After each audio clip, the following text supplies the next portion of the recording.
Hello everyone.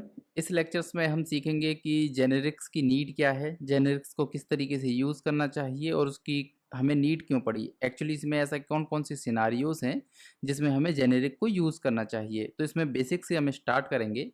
तो सबसे पहले एक कोड से स्टार्ट करते हैं। मैं एक कोड लिखता हूँ कि जेनेरिक को समझने के लिए कि जेनेरिक की हमें नीड क्यों पड़ी। तो यहाँ हमने एक एरे लिस्ट क्रिएट की।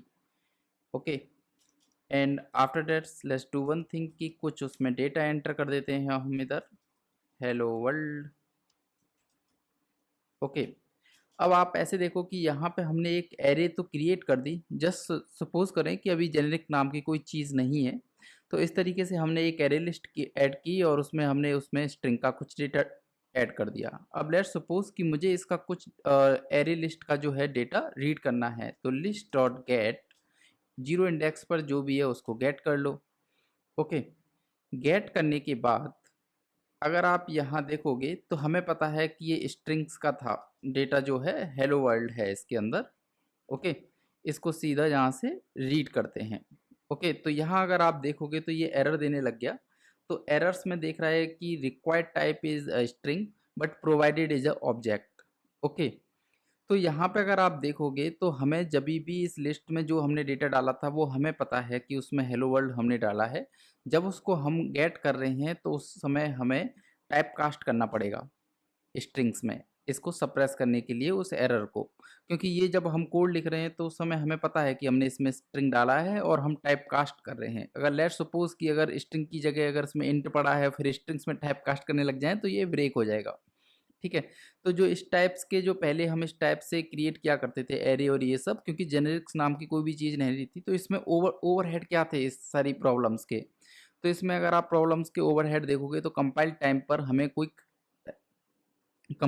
हमें कोई टाइप सेफ्टी नहीं प्रोवाइड की जा रही है।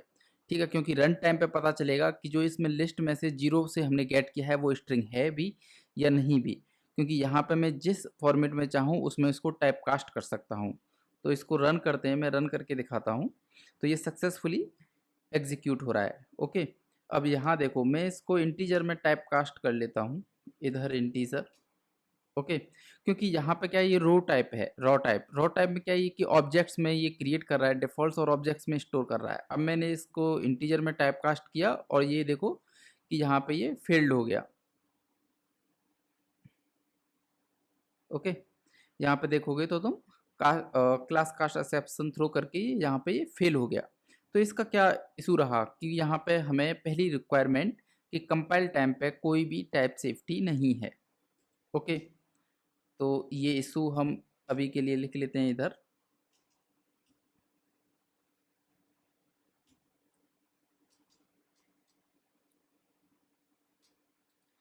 तो सबसे पहला इशू आया हमारे पास कि सबसे पहला इशू यहाँ लिखते हैं हम कि no type checks at compile time, कि कंपाइल टाइम पर कोई भी टाइप चेक नहीं है। सारे के सारे जो टाइप चेक्स हैं वो रन टाइम पर इशू होते हैं। ठीक है, सेकंड ये था कि कास्टिंग, जो हम ये यहाँ जो कास्ट कर रहे हैं, ठीक है, ये भी एक ओवरहेड है।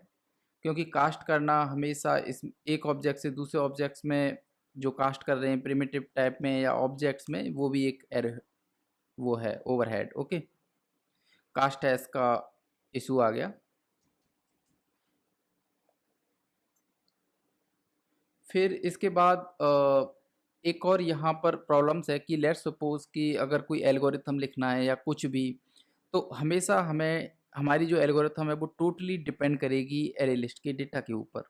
अगर इसमें कुछ अनटाइप या कुछ भी चीज़ आ जाती है, लेट्स सपोज कि ये एक हमने इंटीजर्स की एरे बनाई और हम सम कैलकुलेट करने लग गए, अगर उसमें कहीं भी कोई भी स्ट्रिंग्स या कुछ भी आ जाता है तो हमारी एल्गोरिथम जो ब्रेक हो जाएंगी। अदरवाइज हमें हर समय चेक करना पड़ेगा कि ये जो करंट ऑब्जेक्ट है ये है कि नहीं, इस टाइप का है या नहीं है। तो इस टाइप की काफ़ी इशूज़ थे। तो इनको जो है यहाँ पर लिख लेते हैं कि एल्गो। अब इन इशूज़ को हम जेनेरिक से कैसे सॉल्व कर सकते हैं। ठीक है, तो जेनेरिक्स क्या प्रोवाइड कराते हैं कि ये जो हमने यहाँ पे एरे क्रिएट करी थी, तो लेट्स डू वन थिंग्स कि यहाँ पे हम सीधा टाइप डिफाइन करते हैं कि जो हमारी लिस्ट है वो स्ट्रिंग टाइप्स की है, ये एरे लिस्ट। ठीक है, तो अब जब हम इसको गेट करेंगे या फिर डेटा सेव करेंगे, ठीक, तो यहाँ पे स्ट्रिंग्स इसकी ज़रूरत नहीं है। ओके, सो यहाँ पे हमने अपनी एरे लिस्ट क्रिएट कर ली स्ट्रिंग्स टाइप की। तो अब डेटा डेट करते समय हमें पता है कि ये कंपाइल टाइम पे हमें पूरी टाइप इंश्योर कर रहा है कि ये स्ट्रिंग्स ही है। तो इसमें क्या है कि कंपाइल टाइम पर ही हमें टाइप सेफ्टी मिल रही है, कोई इशू नहीं है टाइप कास्टिंग का। जो एल्गोरिथम हम लिखेंगे वो अब हम फ्रीली अपनी जेनेरिक एल्गोरिथम्स लिख सकते हैं। अगर मैं लेट्स सपोज कि इसको इंटीजर्स में गेट करने लग जाता हूँ, तो यहाँ पे अगर आप देखिए तो ये मुझे यहीं पे इशू देने लग जाएगा कि जो प्रोवाइडेड टाइप है वो स्ट्रिंग्स है और आप इसको रिक्वायर्ड टाइप जो है आप इसकी वैल्यूज जो है इंटीजर्स में ले रहे हो, तो ये इशू है। तो देखा आपने जेनेरिक्स का। तो हम एरे लिस्ट और कलेक्शंस में से ये काफ़ी चीज़ें यूज़ कर चुके हैं, तो हमें फैमिलियरिटी है कि इस तरीके से ये चीज़ें डिक्लेयर करते हैं, इस तरीके से गेट करते हैं। तो अब आगे मूव करते हैं। हमने यहाँ पे क्या सीखा अभी तक? अब अभी तक हमने इसमें देखा कि जेनेरिक्स की हमें नीड क्यों पड़ी। हमने यहाँ पे इशू क्रिएट करके देखा, और जेनेरिक्स में अगर कोई क्वेश्चंस आपसे पूछा था इंटरव्यूज़ में, तो सिंपली आपको बताना है कि जेनेरिक्स की हमें नीड इसलिए पड़ी क्योंकि टाइप कंपाइल टाइम पे हमें टाइप सेफ्टी प्रोवाइड कराएगा जेनेरिक्स का जो है। टाइप कास्टिंग करते समय कोई इशू नहीं रहेगा हमें, ठीक है। कास्ट इनेबल करता है ये कि कास्टिंग जो इश्यूज है उसको एलिमिनेट कर देता है, सॉरी।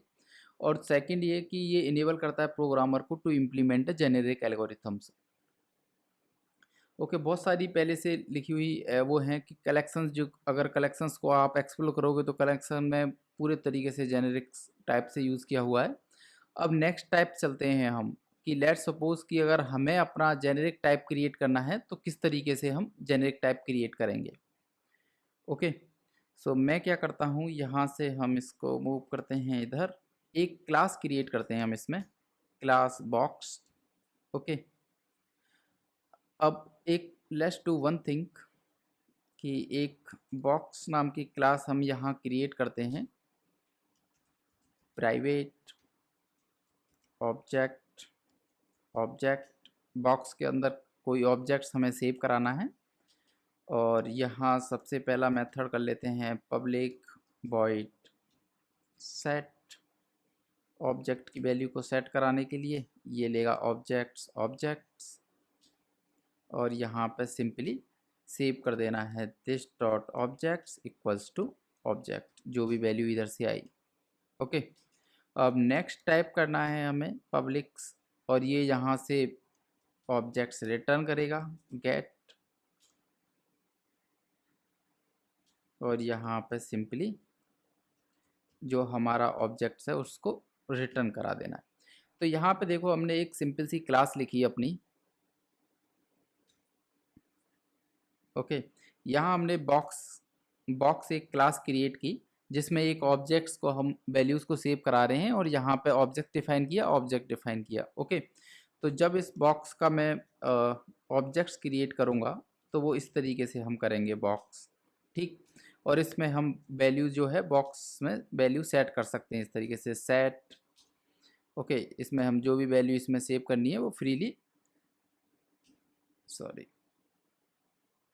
या, तो इस तरीके से हम इसमें वैल्यू सेट कर सकते हैं, वैल्यू गेट कर सकते हैं। ओके, अब लेट्स सपोज कि जो ये बॉक्स है इसको हमें जेनेरिक करना है, ठीक है। तो यहाँ हमने ऑब्जेक्ट्स डिफाइन किया। जब भी यहाँ पर सेम प्रॉब्लम्स है कि जब भी मैं बॉक्स में जो मैंने वैल्यू डाली है मैं उसको जब गेट करूँगा, गेट ऑब्जेक्ट्स, ओके, तो मुझे यहाँ पे जो वैल्यू है वो ऑब्जेक्ट्स में ही लेनी पड़ेगी, ठीक है। O V J equals to, तो ठीक है। जब हमने यहाँ वैल्यू सेट की, हमें पता है कि एक इंटीजर है। अगर मैं इसको एक इंटीजर्स में डिफाइन कर देता हूँ तो यहाँ पे ये एरर देने लग जाएगा। मुझे यहाँ पे इसको टाइप कास्ट करना पड़ेगा इंटीजर्स में। ओके, तो ये जो इशू है इसको किस तरीके से हम रिजॉल्व करें इस ऑब्जेक्ट्स के साथ। एरे में तो हमने देख लिया, एरे लिस्ट में और लिस्ट में, क्योंकि वो पहले से इम्प्लीमेंटेड थी। अब इस इशूज में हम किस तरीके से सॉल्व करेंगे, तो सिंपल ट्रिक कि ये जो ब्रैकेट्स है इस तरीके से आपको ब्रैकेट्स ओपन करने हैं इस जेनेरिक्स डिफाइन करने के लिए। तो यहाँ पे जो टी है वो टाइप्स के लिए यूज़ किया जाता है, आइडेंटिफायर जो है। तो हमने यहाँ पे टी डिफाइन किया। अब जो ये ऑब्जेक्ट्स है, ठीक है, इसका जो टाइप है वो जब हम यूज़ करेंगे उस समय हम डिफाइन करेंगे। तो यहाँ पे हम अभी के लिए डाल देते हैं टी।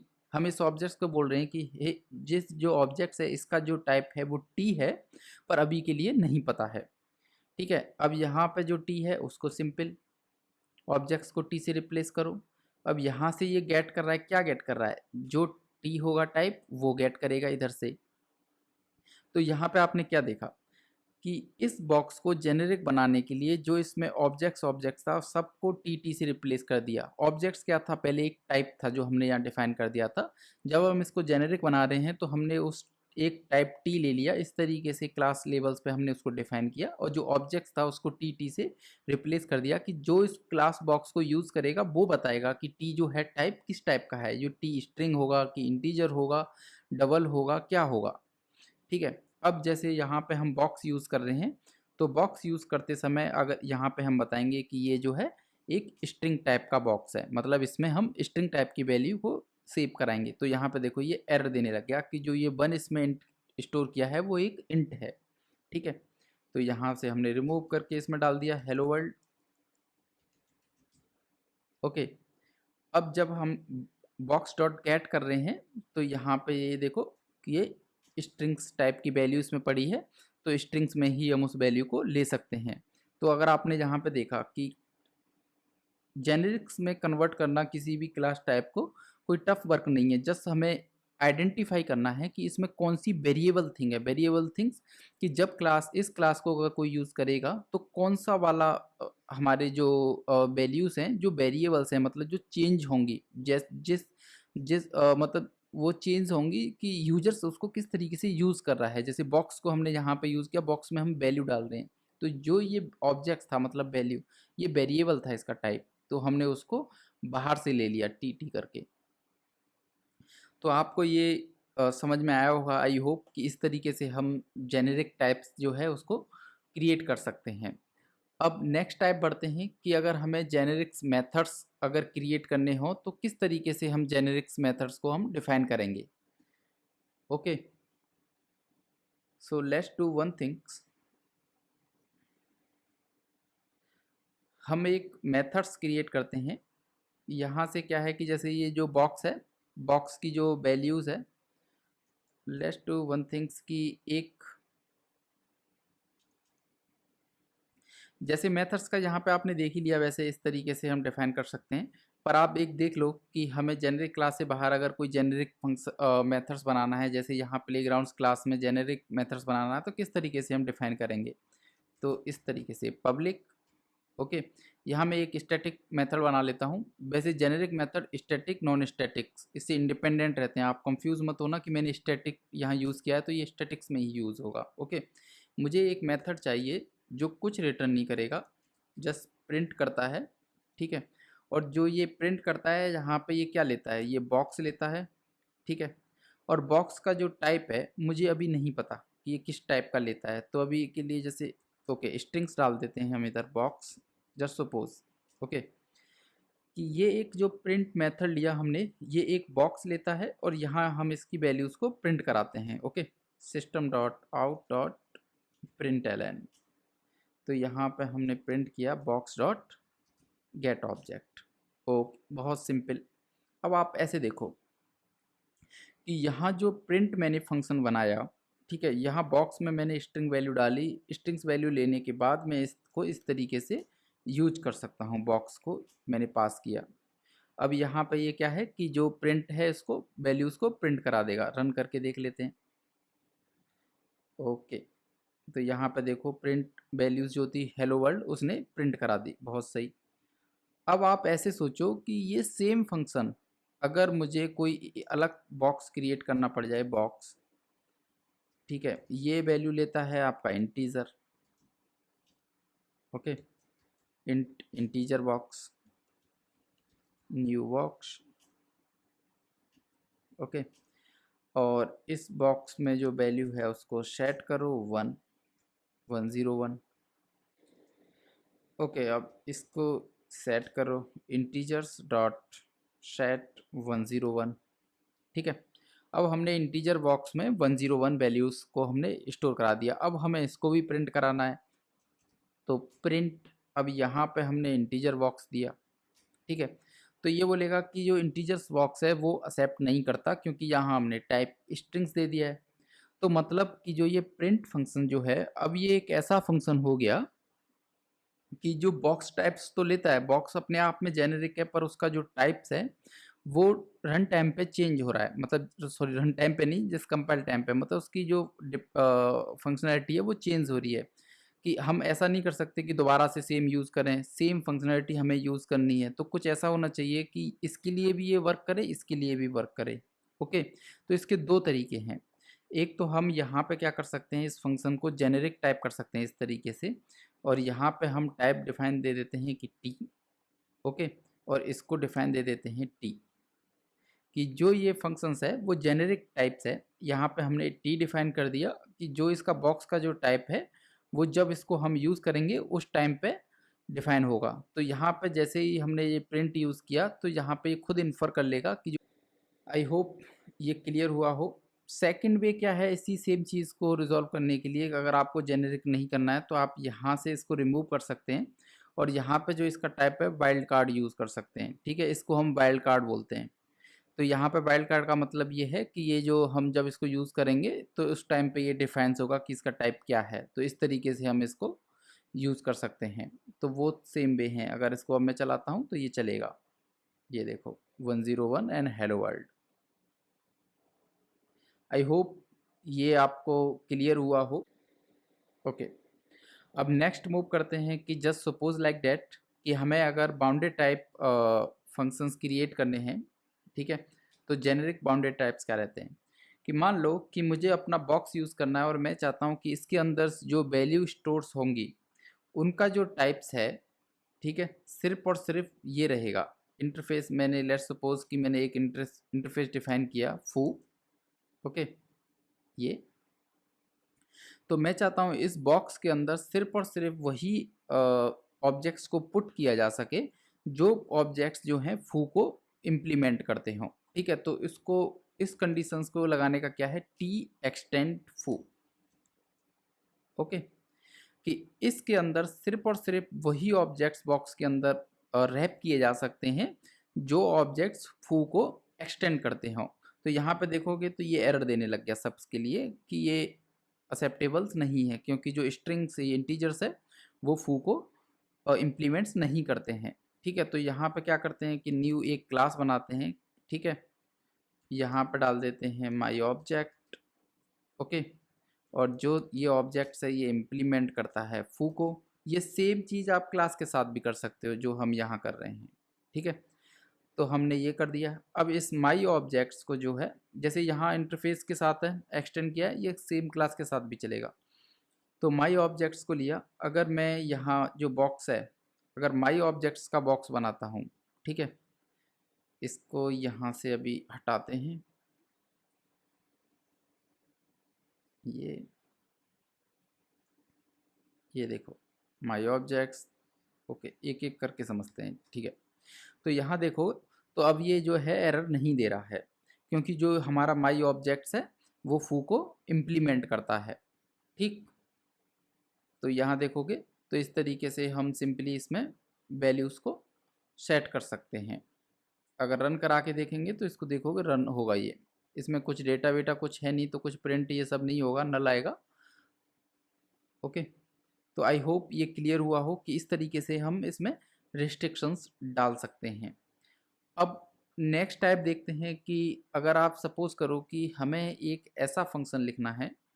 ठीक है, जिस फंक्शंस का रिटर्न टाइप और वैल्यू दोनों चेंज होती हैं। ठीक है, तो हम किस तरीके से लिख सकते हैं कि जैसे पब्लिक स्टैटिक। ठीक है, मैं यहाँ पे स्टैटिक्स ले लेता हूँ, तो ये को K comma V. Okay, print data. Okay, अब जो ये फंक्शंस है यहाँ पे हमने टाइप डिफाइन किया, जो इस फंक्शंस का जो रिटर्न टाइप है वो के है। ओके, और जो ये वैल्यू लेता है वो वी टाइप्स के लेता है डेटा। ओके, ये अब इससे क्या समझ में आया, तो यहाँ पे हमने एक ऐसा फंक्शन लिखा जिसका रिटर्न टाइप भी जो यूज़ करेगा वो बताएगा कि ये फंक्शन जो है क्या रिटर्न करता है। ठीक है, और जो यूज़ करेगा वो बताएगा कि जो बी जो है उसका टाइप क्या है। तो यहाँ से हम सिंपली क्या करते हैं कि रिटर्न कर देते हैं सिंपल के। ओके, यहाँ एक काम करते हैं कि यहाँ पे इसको भी ले लेते हैं वैल्यू ये, ठीक है, और जो वैल्यू आती है वो सिंपली रिटर्न। ओके, मान लो कि कुछ ऐसा फंक्शंस हमने बनाया, ठीक है, जिसमें क्या है कि के इसका रिटर्न टाइप है, के और वैल्यू टाइप की वो वैल्यूज रिसीव करता है। तो हम उसको यूज़ किस तरीके से कर सकते हैं, यहाँ पे देखो print data. Okay, print data करते समय हमने इसको बोला कि हेलो वर्ल्ड, जो के है उसका फर्स्ट टाइप हेलो वर्ल्ड हो गया, जो सेकंड है उसका वैल्यूज़ जो है 101 हो गई। ओके, अगर यहाँ पे हम रन कराएंगे तो जो इसका रिटर्न टाइप है वो क्या होना चाहिए कि जो यहाँ के हमने भेजा था वो रिटर्न टाइप है, ठीक है, हेलो वर्ल्ड, तो इसका रिटर्न टाइप जो है स्ट्रिंग्स होना चाहिए, ठीक है, रेस। तो अगर आप देखोगे तो इसका रिटर्न टाइप जो है स्ट्रिंग्स है। अब इसको रन करा के देखते हैं तो ये एग्जीक्यूट सक्सेसफुली होना चाहिए। तो देखो ये सक्सेसफुली एग्जीक्यूट हो रहा है। तो आई होप ये आपको क्लियर हुआ हो। हमने इसमें सीखा कि जेनेरिक टाइप्स की हमें ज़रूरत क्या है। जेनेरिक टाइप्स के काफ़ी ज़्यादा बेनिफिट्स हैं। हमें कंपाइल टाइम पे हमें टाइप सेफ्टी देता है, हम रन टाइम्स के लिए वेट नहीं करना पड़ता, और जो हम कास्टिंग कर रहे थे उसको ये एलिमिनेट कराता है। हम जो एल्गोरिथम्स हैं, जैसे यहाँ पे सिंपली हमने प्रिंट किया, पर आप इसको और एक्सटेंड कर सकते हो, ठीक है, जो हम एल्गोरिथम है वो जेनेरिक वे में हम लिख सकते हैं। ये फ्लेक्सिबिलिटी जो है जेनेरिक टाइप्स हमें प्रोवाइड कराता है, ठीक है। और हमने क्या सीखा कि हम अपनी जेनेरिक टाइप्स की क्लास किस तरीके से क्रिएट कर सकते हैं। हमने ऑब्जेक्ट्स क्रिएट किया था पहले, ऑब्जेक्ट्स को जेनेरिक टाइप में सिंपली कन्वर्ट करके दिखाया। और यहाँ पे हमने सीखा कि हम किस तरीके से रिस्ट्रिक्शन प्रोवाइड करा सकते हैं कि जो हमारा जेनेरिक है वो इस टाइप का हो, मतलब कि इस पर्टिकुलर टाइप को एक्सटेंड करता हो, इस टाइप से हम रिस्ट्रिक्शन जो है वो भी प्रोवाइड करा सकते हैं, ठीक है, इसको अपर बाउंड्स बोलते हैं। और हमने सीखा कि जो फंक्शंस हैं वो जेनेरिक टाइप हम किस तरीके से क्रिएट कर सकते हैं। हमने वाइल्ड कार्ड देखा जेनेरिक टाइप से, में वाइल्ड कार्ड किस तरीके से हम क्रिएट कर सकते हैं। हमने यहाँ की और वैल्यू का देखा, अगर मल्टी टाइप जेनेरिक्स हमें क्रिएट करना है तो हम इस तरीके से के एन वी करके, ये के एन वी जो है की वैल्यूज रिप्रेजेंट्स कर रहा है। जेनेरिक टाइप्स में आप चेक कर लेना कि कुछ जेनेरिक कीवर्ड्स हैं, जैसे टी टाइप के लिए यूज़ करना है, के की वी वैल्यूज़ के लिए इस टाइप से, तो सेम प्रैक्टिस को फॉलो करना है। तो यहाँ पे हमने एक फंक्शन देखा कि जिसका रिटर्न टाइप भी हम जो यूज़ करेगा उस टाइम पे डिफाइन कर रहे हैं, और ये 2 डेटा लेता है, और वो जो डेटा की जो टाइप्स हैं वो भी जो यूजर्स इसको जो यूज़ करेगा वो बताएगा उस टाइम पे यूज़ कर रहे हैं। तो हमने काफ़ी चीज़ें देखी, इतना ही नहीं है, जेनेरिक्स में और भी काफ़ी सारी चीज़ें हैं। तो मैं आपको एनकरेज करूँगा कि आप उनको एक्सप्लोर करें, पर ये सफिशिएंट है। आप जितना अगर आप एक्सप्लोर करोगे, मतलब कि ये एक बेस है इतना कि किसी भी इंटरव्यूज़ में इतना ही पूछा जाएगा, इससे ज़्यादा नहीं एक्सपेक्ट किया जाएगा। बट हाँ, जैसे-जैसे आपका एक्सपीरियंस इंक्रीज़ होगा, सीनियर लेवल्स पे जब जाओगे तो आपसे फिर एक्सपेक्ट किया जाएगा। तो आई रियली एनकरेज यू कि आप इसको थोड़ा-सा और रीड करें, ओरेकल्स के डॉक्यूमेंट्स जाके देखें, जावास के, तो वहाँ पे आप इसको पढ़ सकते हैं अच्छे से। So I hope you like this and thank you.